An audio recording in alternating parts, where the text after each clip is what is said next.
While we're waiting to get started with today's session, if you can let us know who you are in the chat box, that would be great. Where are you calling from and where do you work? Just to get us a chance to get to know everyone who's joining us today.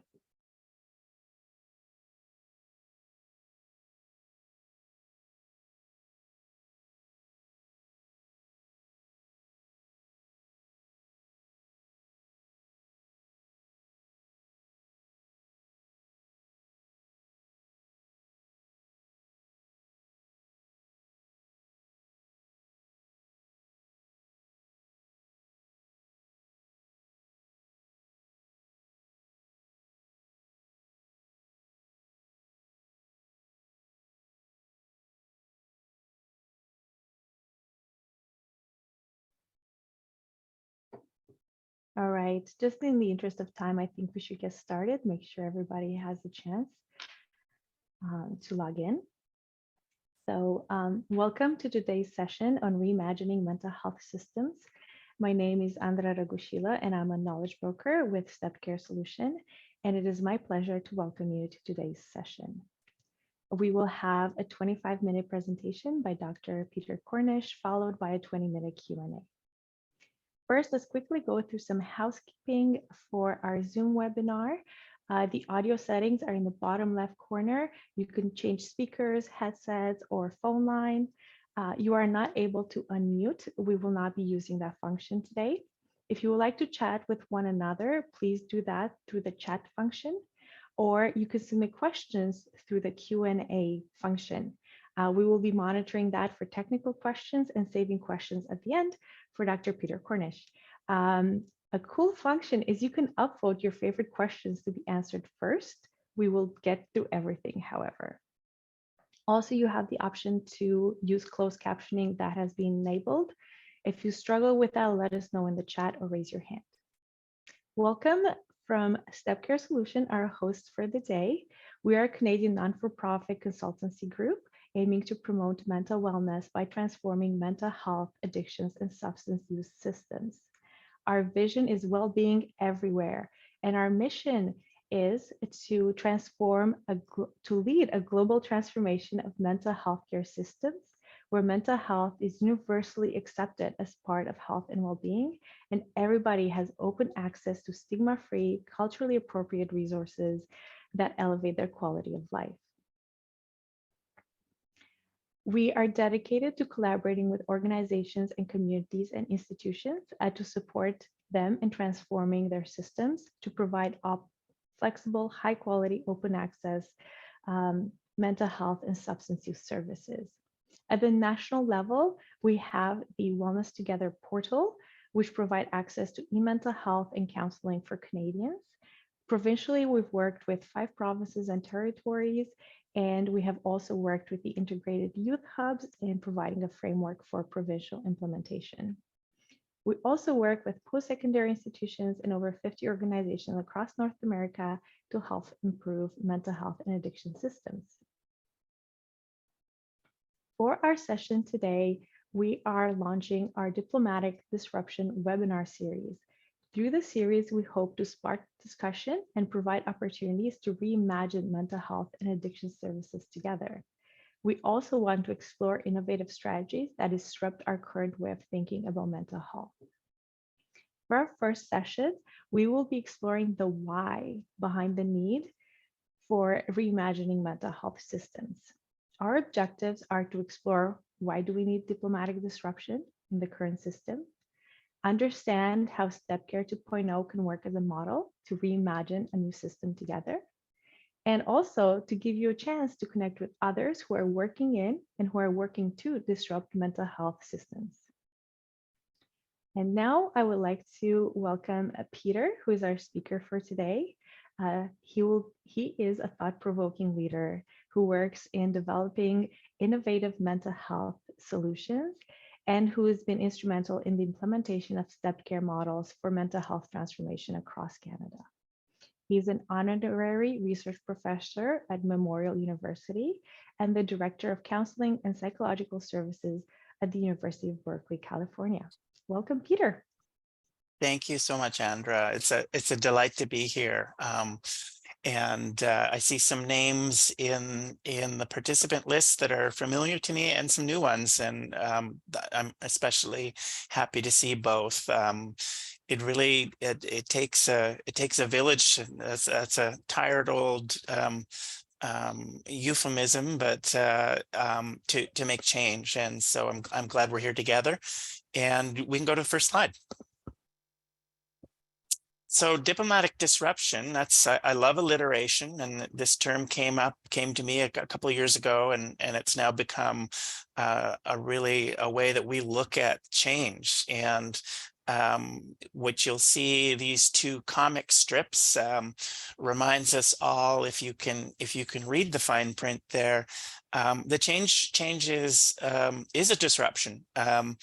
And at times, people don't want to change at all, and sometimes you hear you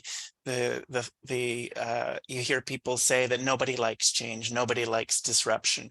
I actually disagree with that. I think if we find a way to do this that engages with what's in it for people, people do like change, and we're changing all the time. So many people do want change, but it has to align with what people want. It has to address priority pain points, and different people want different things. The change needs to be meaningful to as many stakeholders as possible. And if you look at this slide that comes from Simon Sinek's work, you'll notice that the why part, starting with why do we do that? The question why engages the limbic system. It's a tough question. Sometimes it's a challenge, like, why are you doing that? Or why are we changing? And the answer, and thinking about the answer, often gets you to a place where you're touching your own values, your unique identities, the idea of what's in it for me, what's in it for my success, how might this actually get in the way of my success. Sometimes people fear change because it's going to have some negative impact on. So if you don't start with why, you don't have that engagement, and it won't be a diplomatic disruption.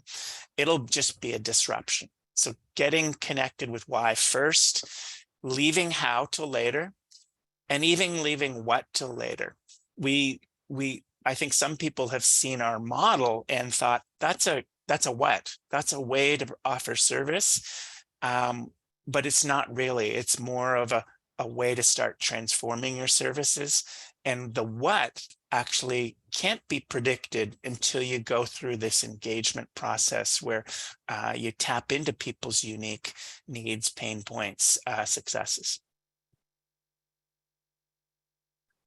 So this is I like this little box because you can see the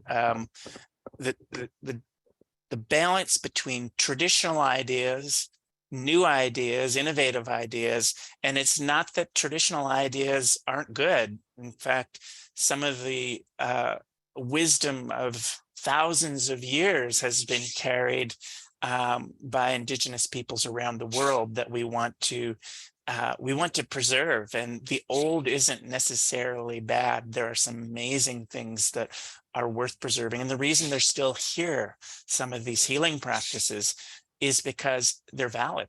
That's why they still exist. But we often have pain points. And so if you look at the negative here, you've got the things that aren't working well, the things that can't be sustained. But there might be some positives already that we're doing, traditional ideas that we do want to preserve. So we often begin with tapping into what's working, what isn't working. And then the second part is to start a blue sky process of what, if we could do anything more of what works, what would it look like if we could do anything new that's looks like it's would be just the ticket to solve some of these problems. Let's dream big. So once you've done that process and you've engaged with the limbic system, with the feelings, with the identities and the values of people, it's then time to start to say, how are we going to get there? And so we can go to the next And so the how process is where we talk a lot about strategy. It's where we look at change management techniques. It's where we draw on implementation science, because you can have the best shiny object, the most amazing idea of something new that actually is valid, works, but if you don't have a way to communicate it, you don't have a way to uh, to um, set up structures that support it, project management, then it's not going to succeed. And then finally, we get to the what. And the what has to be able to meet the needs of as many stakeholders as possible, whether that's the people seeking services, the communities that we're operating in, whether it's the providers, the administrators, the funders. We have to find a way that the change works for and resonates with everybody. This is a fun concept for me. Some people say it comes out of Aristotle's work. I think there's debate on that. The point being that this is a concept that's you see popping up in a lot of places. And I think it's so important in a world right now where there's lots of divisiveness and tension, that we think of a way to celebrate all the different identities and different voices that together can, if managed well and welcomed, and if we take the time to hear the voices, we can produce something that's greater than the sum of the parts. And Step Care 2.0 really tries to do that. And what you'll see today is I'm gonna share with you stories, and these stories the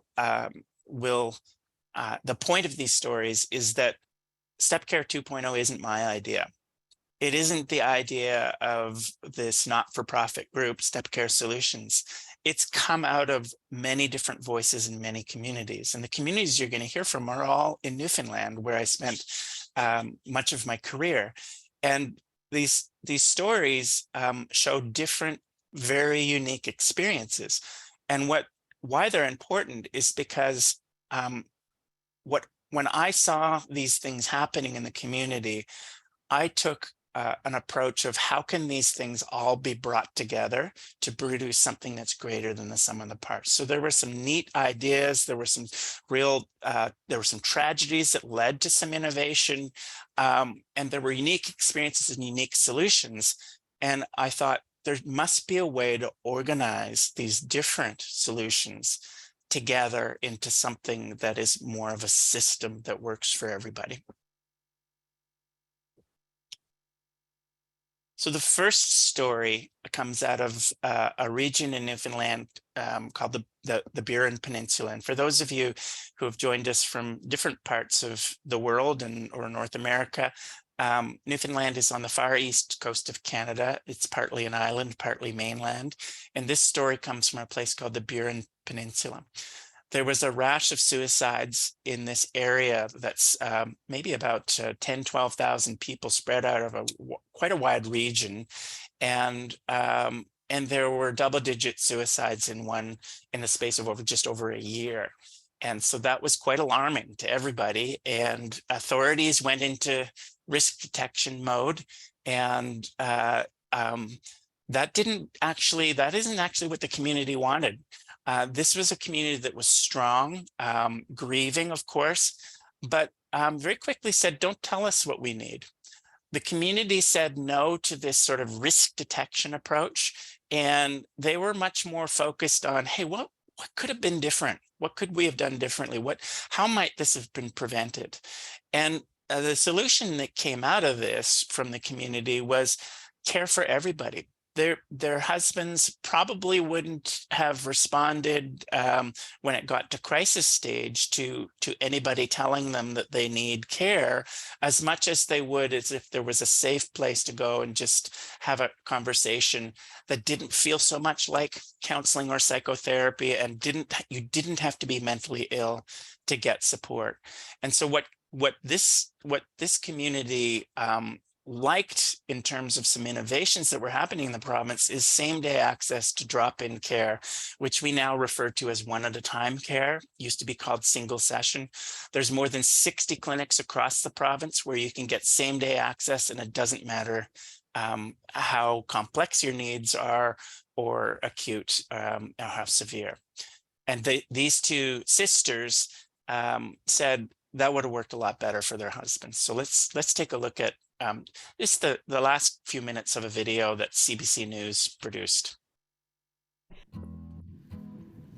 I can't help it that I'm sad. I lost my husband. But I've made choices and I've made some decisions, and I'm not going to stand by.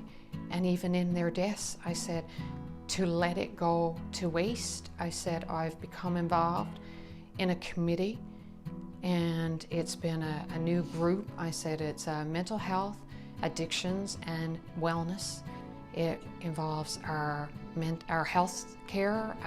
We're talking about RCMP and clergy and education, because it has to start with education. It has to start with people understanding. We want to do a cultural change, and the stigma has to leave, and we have to provide more supports for our loved ones who suffer in endless pain unnecessarily. So before we go to the next slide, I just want to take a moment to respect the pain and the bravery of these two women to come forward and talk to the media and say we need change, because this is where the disruption happened in my experience, was through their voices that came from their pain. And I just want to thank them for this. And the discussion about education as part of prevention is it's an intervention in itself, and we need to think, what they're really saying is that we need to think beyond the idea that there's psychiatry and psychotherapy, but a whole menu of options. So that was really inspirational to me to hear their stories.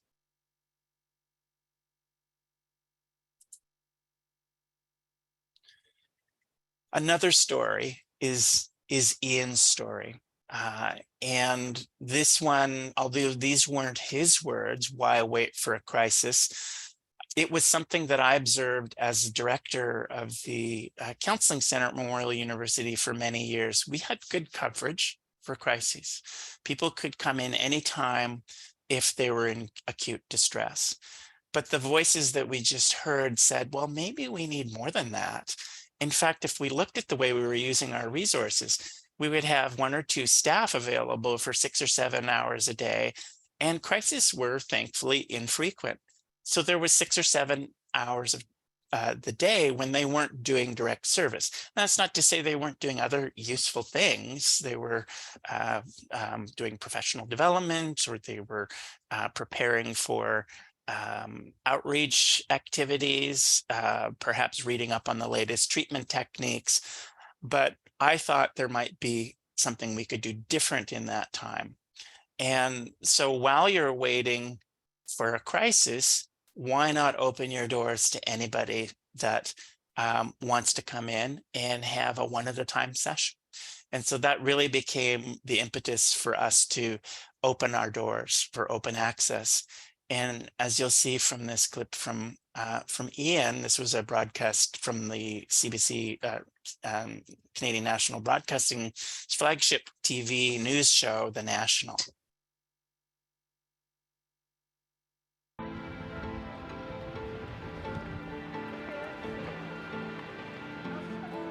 This is the campus of Memorial University in Newfoundland.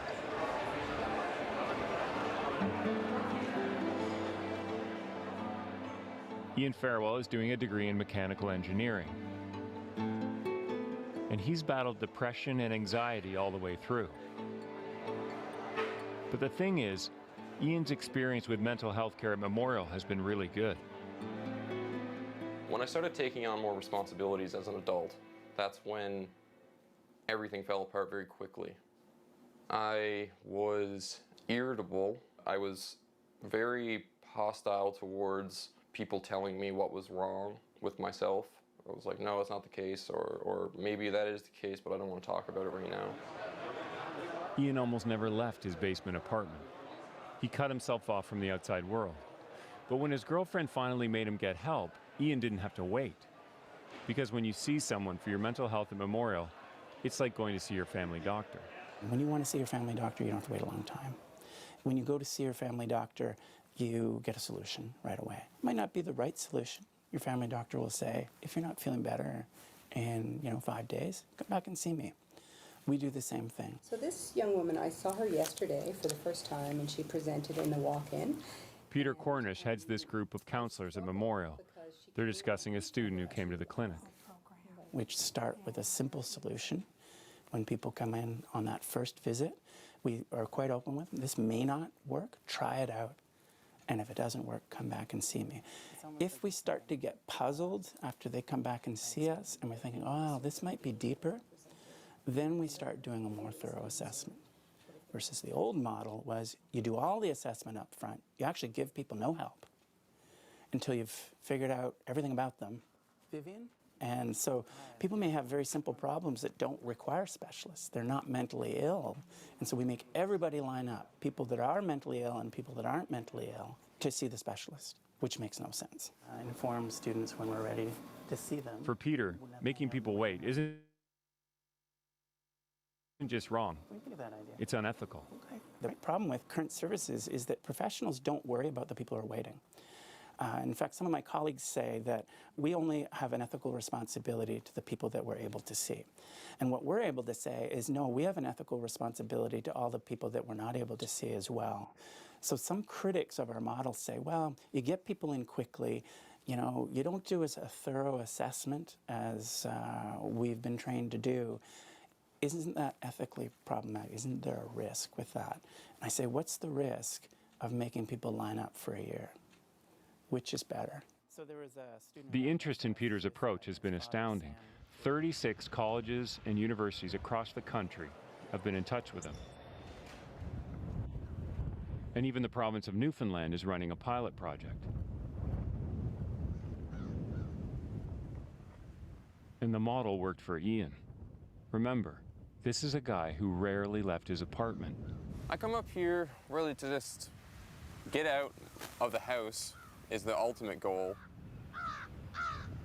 I just love being in nature. Looking at the ocean makes me feel really small and kind of puts my problems in perspective. Actually, let's go back here. These days, Ian's looking forward to graduating. Where do you think you'd be without the program at Memorial? I would have dropped out of university. I would honestly think I might be on the street, Mm-hmm.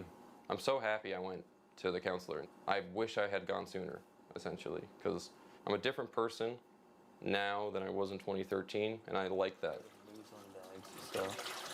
Wow, that did nothing. Ian tells me that one of the things they taught him at Memorial is really quite simple. All right, heat that up to 65. Like to make sure he spends time with friends. This time we decided to make a blueberry beer.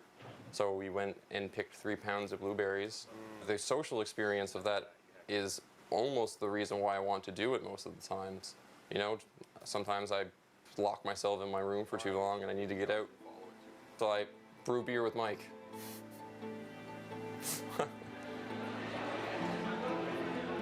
The demand for mental health services on campuses has never been higher.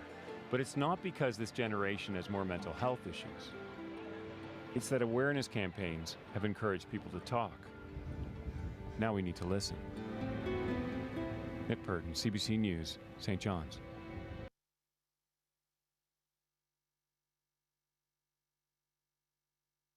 So I just want to acknowledge again the bravery of Ian coming forward with his story, and we're constantly learning from these voices. At least I am, and this next story was also somebody. There's no video for this. I'm going to call her Sarah for confidentiality, but she taught me that we need to realize as professionals that sometimes we're not the only game in town. And Ian was sort of hinting at that. Friends are important. And so it was the end of the day on a Friday, and we had our walk-in program in place, but it was closed because it was the end of the day. Our counselors wanted to go home. Who can blame them? They've done their work. So Sarah, I came into this mostly empty waiting room that you see here, and she saw two staff that were there, support staff that there to greet her, and they apologized, and they could tell she was upset, and I think she stormed out, and she sent me an email over the weekend. And Sarah was a frequent visitor. Sarah had multiple diagnoses and a lot of pain, a lot of struggle. And so in her email, she said, "Hey, I just wanted someone to talk to you. Peter, what's this new program you have? How come there's nobody to talk to?" And I didn't engage over the weekend because she knew that I wouldn't. That was clear. On Monday, I was setting boundaries. On Monday, I did respond. I said, "Come on in. I want to hear what you have to say." And she said again, she came in and saw me. I just wanted someone to talk to. And I started to explain, well, our walk-in works this way, and you need to come in early. And she says, "No, you're not listening to me. That's not what I mean. Anyone to talk to." Patricia was there, Julie was there, our reception staff. Why couldn't they talk to me? They're very kind. And that became an inspiration for us to support our support staff to be able to do some listening, and we've so they got training in mental health first aid. And just off to the left in this picture, there is a little quiet room where this is a health center as well. It was a nursing room for people to lie down if they're feeling sick, but we also repurposed it to be a quiet room for people to go in and talk. And Patricia was very good at listening, very engaging person. So she'd just go in and listen, just if she had time, if it was quiet like it was on this day. And then Sarah actually, through this experience, became quite inspired to get the training herself, became an advocate for peer support workforce development. So two things that Sarah taught me was that we can bring more people into the tent to do this work. And then secondly, Sarah actually had capacity to do this work herself and didn't just need to see a counselor all the time, which was what we were offering to her. So now one more video, and this one's a little bit longer. Not necessarily saving the best for the last, but Amber's story was she presented after the pilot project that you heard mentioned in the news story in the province of Newfoundland was finished. And we had the Minister of Health and some people from Ottawa attending to hear the report on the project. And I had no idea who Amber was at this point. She was the last to present. And this is an actual recording. This is why it'll sound a little bit, you'll hear a bit of noise in the background. And we put some animation on top of it. And Amber co-created this video with us. And Amber's a person who, as you will see, has lived experience of mental illness.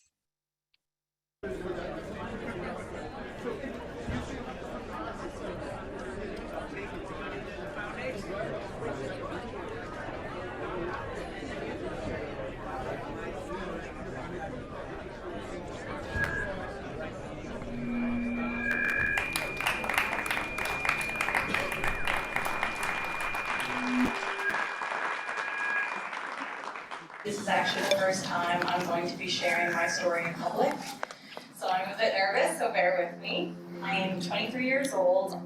I'm a big sister, which is very important to my recovery. My sister's actually here to watch me, and it's important to note that because without her, I don't think I would be here today doing what I'm doing. So I want to start off with my diagnosis. I was diagnosed officially with generalized anxiety disorder when I was 17. I remember growing up and I was labeled that nervous, shy kind of person, but that wasn't true. It was anxiety. I remember coming from class one time and my teacher asked me why I was out of breath, and I was too embarrassed to tell her I had just had some sort of attack. But I told her I went for a run on my lunch break. I didn't know what was happening to me. I didn't realize I was having anxiety and panic attacks. I was too scared to approach my parents, approach my teachers, approach anyone about what was going on. I experienced my first mental health help, and that was with Kids Help One. I actually went onto their website and used their messenger to message whoever was on the line and said, "Hi, this is what's going on with me and I'm really scared." And they were amazing. They were very helpful, and they helped me gain the courage and helped me prep how to tell my parents that I wanted help and that I needed someone to be there for me. Finally, one day, I told my mother that something was going on. We went to see my doctor, and I sat on that god-awful bed-like thing, you know, the crinkly paper, and I was so nervous that the whole time my doctor was like, "Amber, stop moving," because it was just like crinkling the whole time, but I was so nervous to tell her how I was feeling and, you know, get all this emotion out. And I ended up sobbing for about 25 minutes there and just let, you know, sorry, I get emotional, just letting everything out about what was going on with me. And for the first time, I felt like someone was listening and someone understood what I was going through. And she said, "Amber, we're gonna get you help. We're gonna help you with this." And before she could even say anything, I said, "No medication, no medication." But she said, "Okay, so we're gonna do talk therapy and accommodations for school." Academically, my life was getting easier. I got to write my exams in a quiet room. I got some extended time. The rest of my life was still in shambles. And I actually went to talk therapy for the first time, and she told me I was being a dramatic teenager and I would get over it. So I just dropped it. So now I'm going to fast forward to just 6 months ago when I was diagnosed with my severe depression. And I want to kind of give you a visual to how the depression feels, because sometimes people peg me as Lindsay. They say that I'm a young, pretty girl, how could I be sad? I'm just being dramatic. Well, you know those blackout curtains you can get? Okay, so take 4 or 5 of those black curtains, and I'm gonna wrap them all around me. All I see is darkness. It's like a dark hole that I'm being sucked into. I can't see my supports, I can't see hope, I can't see worthiness, I can't see anything but darkness. And it's so heavy on me that I can't breathe. Weight on my chest, and it hurts so much that I can't even get the words out. I can't communicate that I need help. I'm so warm under these curtains that I start sweating, but those sweats turn to cold chills and I start to shake because I'm fearful, I'm scared, I don't know what's happening, I'm all alone in this darkness. And they're also so heavy that I feel like I have the weight of the world on my shoulders and that there's no help for me because I'm worthless. I don't deserve any help. I don't deserve anything, no. And I just wanted that pain to end. I didn't want to die, but I didn't want to endure this pain anymore because it was too hard. I couldn't take those black curtains off, at least not by myself. Finally, one day, I broke down and I called my father. I need help. So my dad finally encouraged me to go see my doctor. And again, it was the same awkward sitting on that weird bed thing with crinkly paper, sobbing my eyes out, and she said, "Amber, we're gonna get you help. Everything you're saying points right to severe depression." And she said, "I think maybe getting back into talk therapy and looking at medication would be helpful." I was so embarrassed that I had a mental illness. I thought it made me weak. I thought I was a failure, that I was a reject of society because I didn't fit that perfect box that we love to create. And my doctor said, "Check out Bridge the Gap and see what that's about." First thing I went on was the service directory, which has resources all across the island with contact info, emails, addresses, etc. And I was like, whoa, there's way more here that I can avail of that I had no clue about. So I went on to this website. I was shocked. It was life-changing to me because I realized that I was no longer alone, that if resources like this were out there, the need was there. Then I went to, their activities, and they had coloring sheets and memory games and mindfulness activities. because when I'm out in public and I feel a panic attack or an anxiety attack coming on, I need something to ground me. I need something to help me cope and bring me down so that I can actually function. And so now when I go out, I go on Bridge the Gap and I do one of these activities. And I focus on that activity and I ground myself to keep going on with what I need to do. So I can go in and post some artwork I did, or I can kind of write a message on their board and talk to other people. And again, I realized, holy crap, I'm not alone.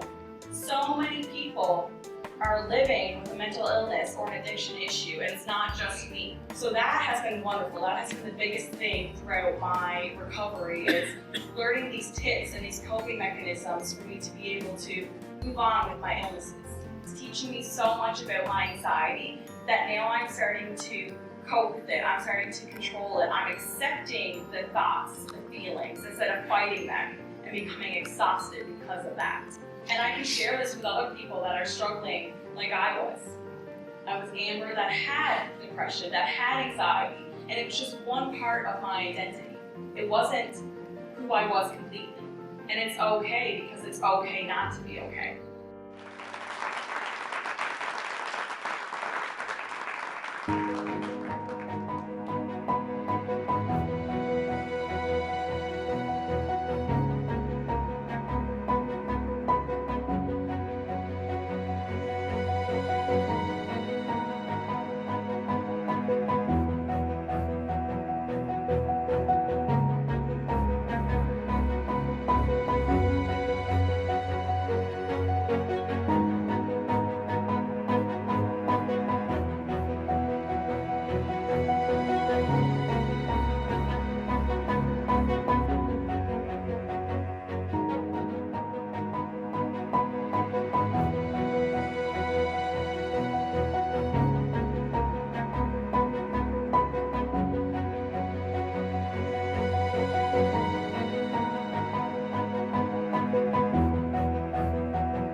So thank you for listening to that. First time that I heard Amber speak, I was in tears. That wasn't me that you heard crying, by the way. That was her sister who was holding up the phone and was video recording it. But we thought an animated version, and Amber agreed, would be a better way to display this. But Amber's story was really an inspiration to me to take our model from Memorial University to the next level. We can go to the next slide. We had been organizing care along a continuum that you see like this at Memorial University. When the pandemic came along, the federal government reached out because they knew about this work that we've been doing in Newfoundland. It said, you have to build a portal. And Newfoundland already had a portal called Bridge the Gap, but this was an inspiration. And in a moment, I'll go, not right now, but in a moment, we'll go to the next slide. You'll see Wellness Together Canada. But I want to really give credit to Amber's story, because what she did was she said, I need options from all of these different buckets or steps. We don't really call them steps anymore in a front-facing manner, but we do use this framework for policymakers, administrators, people who are designing the disruption, transforming the system, because there's some logic to organizing tools and programs along a continuum. And as you'll see here, there's there's several continuums. It's actually three-dimensional. You have service user autonomy, or we're actually now thinking it's more like choice. In sometimes users are able to make choices, autonomous choices on their own, and sometimes they need help. And so Amber went to Kids Help Phone without any help, and that's valuable. her doctor at a higher level recommended some things, didn't work the first time, did the second time. And so arranging your options along that level of autonomy helps to ensure that we have programs for all levels of readiness. And there's also the fact that some things cost more than others. And so we want to make sure that we reserve the most expensive programs for when the other programs won't work. And so the one-at-a-time approach to counseling actually frees up our specialists to focus more time on those for whom that won't work. And so this is really a planning tool. The next slide, let's go to the next slide. And this is the last one, you'll be happy to know. Shows how Stepped Care 2.0 looks when you organize it to be useful to service users or perhaps helpers like Amber's doctor who might want to guide people to the resources. And through lots of testing with users from many different communities and marginalized communities and people with addictions, experience with addictions and mental health, this is the design that we came up with. There are, while we have a 9-step framework in the planning tool, what resonated mostly with the populations that we engaged with is these 5 buckets. People might want to just go and learn. If you're not really ready to take action, you want to watch videos, find out a little bit more about what's out there, or you might want to try an app. That's the practice category. In Connect, that's where you can connect with peers. Tracking, sometimes people just want to monitor their progress and they can figure out on their own what works and what doesn't from monitoring the progress. And sometimes people want to talk to a counselor. And so on Wellness Together Canada, within minutes, you can get 24/7, you can get a one-at-a-time session. That's not to say we don't need ongoing psychotherapy for many people, but often starting with a one-at-a-time can be really helpful.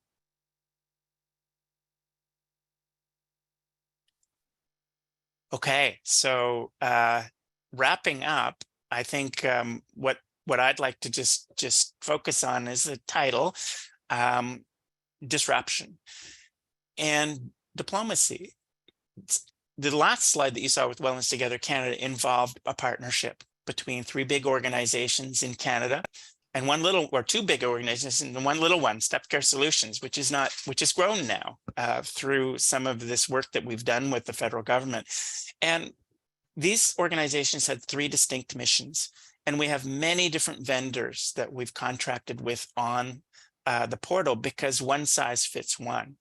And the idea that the thing that we're disrupting in the mental health space is this idea that somebody can come in and build one system and one program will solve the problems. Counseling centers where I'm working right now, they're not going to solve the problem. We cannot just solve the problem with counselors. We need to bring a lot of people into the tent to work together. And sometimes there's going to be differences of opinion. There's going to be conflict, and we need to welcome that in order to continually improve and adjust the care system so it's a living organism that responds to the changing needs of the population.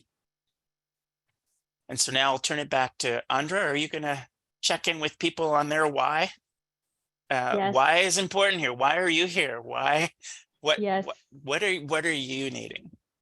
Thank you so much, Peter, for that presentation. So now we will turn it to all of you while we answer the questions. So I'm going to share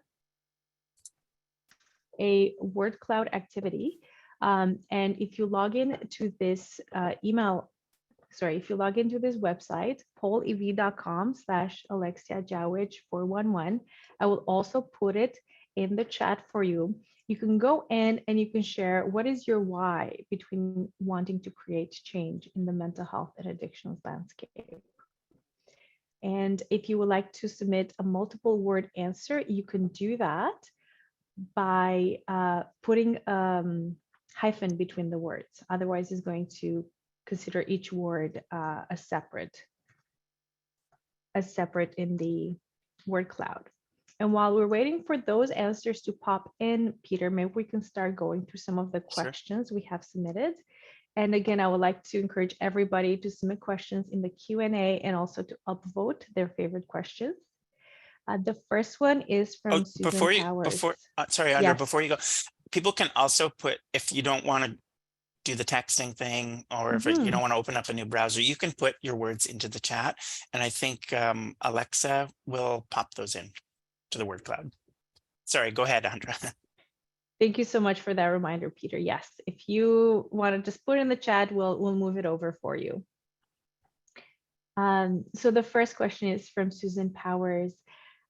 She's asking you to address prevention strategies in the context of a population health model, especially for younger populations such as high school. Sorry, the last part I didn't hear. You cut out a little bit. The last few words, Andra. Yes. So addressing population strategies in the context of a population health model, focusing on younger populations such as high school students.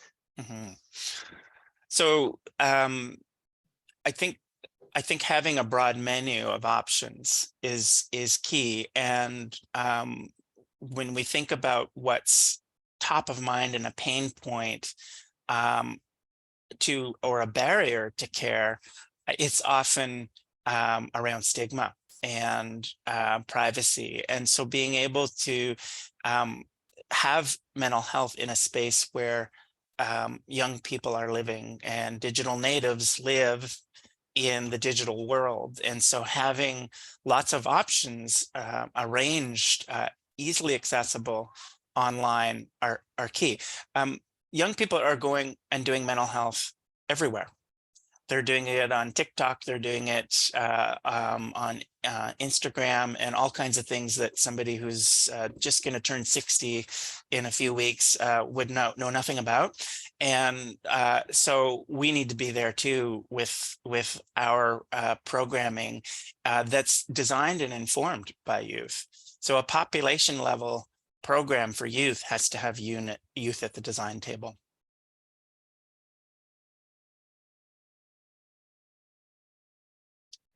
Thank you so much for that, Peter. And it really ties in what you were saying earlier about the importance of peer support throughout and the importance of incorporating those voices throughout. Our second question is from Sue Devlin, who's saying that getting community buy-in has been a challenge. The focus is more on funding and not wanting to see lower intensity services out of fear of losing funding. School and health sectors seem to be struggling with how to use their resources more wisely. And she's asking if you have any suggestions on how to use a community level and how to get agency buy-in for the shift away from funding and back to what families need. So that's an amazing question. And what we find as we're engaging with different communities and addressing their why, what that we end up with after we go through the process is often that rises to the top is this one-at-a-time therapy, because the one-at-a-time therapy also doesn't feel like you're abandoning what most people have always valued, the gold standard, which is care through a licensed professional, manage risk. So we're not going to stop funding therapy that everybody values. What we're going to do is open up therapy so that it's more accessible. And so many organizations start with that one at a time. Once they get that running, they find that they can spread their funding a little further because they don't have as many lineups, and they can they have more of their existing funding to provide the intensive care for people that need more. And at that point, this whole opportunity to look at going further and expanding the menu becomes possible, because you're able to do this one at a time, shift with existing funds. Investing in technology does require some new funds. And one of the ways that we work on population health is to try not to separate it from clinic-based care. So for example, Amber's physician knew about Bridge the Gap. So in her clinical practice, Bridge the Gap was a useful tool for her. And so we didn't separate out population health. So it becomes a toolkit for the provider as well. And so then you get the buy-in of the professions to say, I want this toolkit. That's not taking money away from me. That's actually allowing me to see more people and provide better care. Thank you so much, Peter. And I see in the chat that there is a follow-up wanting to know more about the role of public health and public health promotion. And this really ties in also with an earlier comment we saw from Kira around how can we help people really better their toolboxes of skills and support them in building resiliency. Yeah, I just repeat the first part of that. Sorry, I was watching the chat at the same time. I should not do that. I know we have the chat, we have the Q&A, we have the word cloud, so we're really taxing you over here. So we had a question around what is really the role of public health? Yes, okay. And how can we do public health, mental health promotion? Good. No, I think that's a really a key missing piece right now.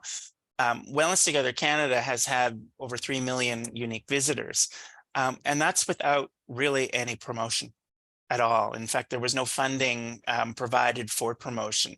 And so public health is crucial because you can have a great program, but if people don't find it, then it's next to useless. And there's a lot of innovation happening with good programs, but they don't rise to the top. They don't rise to the top of people's inbox. They don't have access. So health promotion is huge. And my experience as a provider has been, it's always something that is not my business.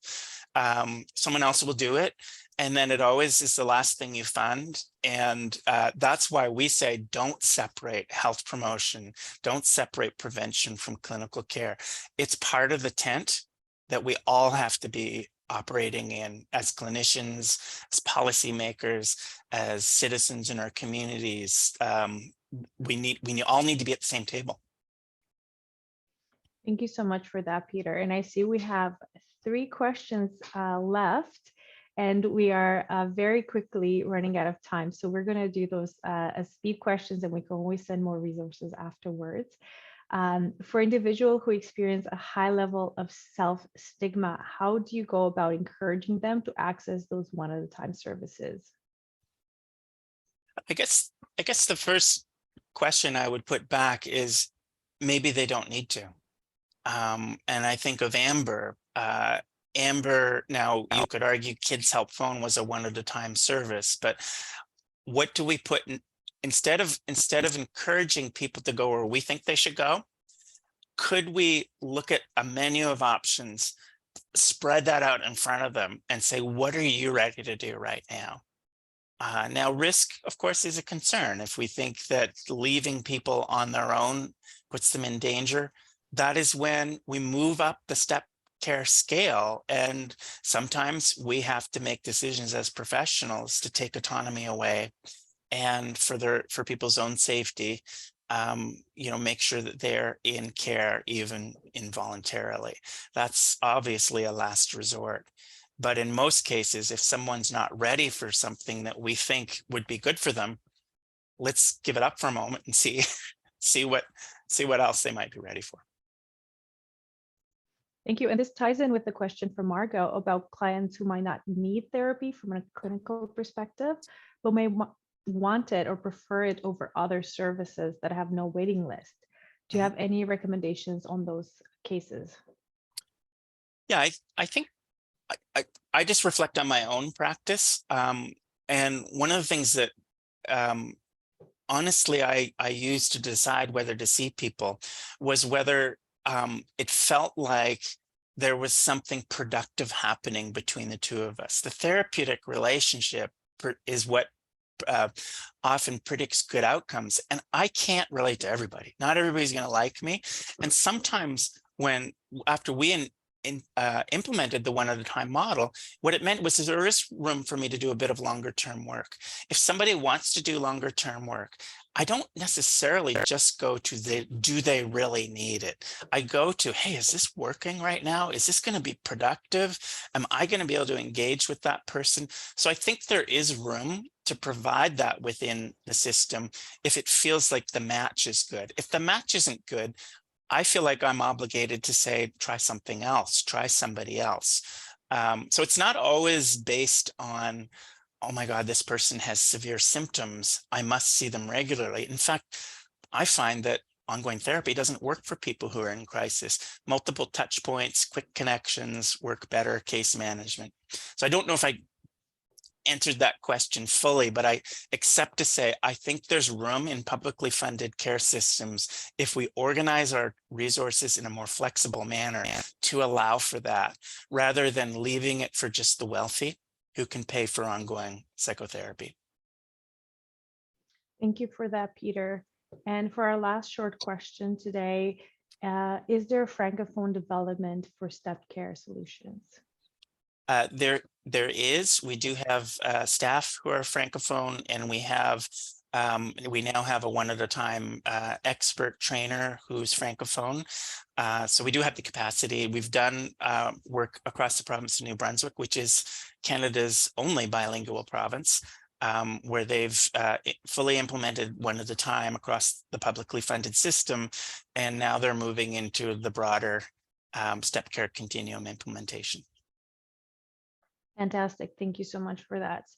And I hope everybody has enjoyed seeing the whys come in, and we can try and share this with the recording, because there's a lot of really awesome answers here in terms of the importance of access and equity and hope and individualized care, reducing unnecessary suffering. I saw one question. I just can't resist it. Is Wellness Together Canada going to continue? We think so. We're told that the federal government is committed to it, but the people who like it, the more that you tell people that it's good, the more likely it will continue. Yes, and we hope it will. So I would like to share now in the chat the Zoom registration for our next webinar in the series. You will hear Anne-Marie Churchill talk about the paradigm shift from towards person-centric care. So if you enjoyed today's session, I really hope that you will join us for the next one coming up on April 5th. And you can go ahead and register right now for that session. So it's already going to be in your calendar in your inbox. And I would really like to thank Dr. Peter Cornish for today's session and for today's presentation. Everybody also at Step Care Solutions who's worked hard to make this session possible, Alexa Boll and Kimberly, who's helped us with the promotion. So thank you very much. And for everybody who's joined us, thank you for your questions and for a very engaging chat. And if you stay online for just a few more minutes, once we end, you will get a pop-up survey where you can give us some feedback on today's session. And that's very helpful for us in planning today's session and future sessions as well. Thank you so much, everyone. And stay tuned for an email from us with following sessions and also today's recording. Have a great day. Thank you.